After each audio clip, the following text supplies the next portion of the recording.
Hi, Christelle. Thank you for responding to my first video. Right now, I would like to address the three largest concerns I noticed from your response.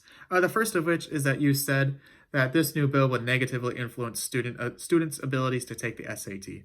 While this bill does change who's paying to take the test, it does not influence their abilities, as the students would still be taking the same test with the same questions. It's only that the money that's going towards the SAT is coming out of a different wallet.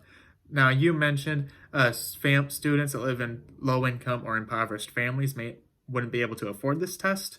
However, on College Board's SAT fees webpage, they do have a fee waiver form for low-income families to fill out and submit in order to get a reduced cost for their sons or daughters to take the SAT. Now, the second point you mentioned was that how would students be able to prepare to take the SAT?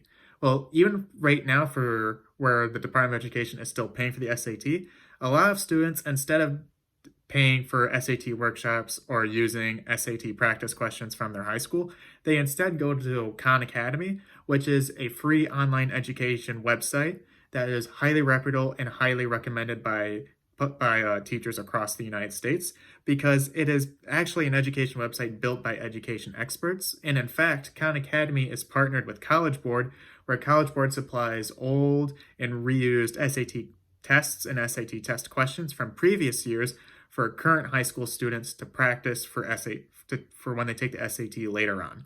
Now, the big point about this is that Khan Academy is free, and it's not only is it online, it's also free to use for the mobile app. Now, the last point you mentioned is the cost effectiveness of this bill.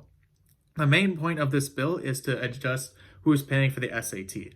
Now, about each year, the Department of Education would likely spend about $7 million a year just to supply SAT test booklets to public schools across the state of Michigan.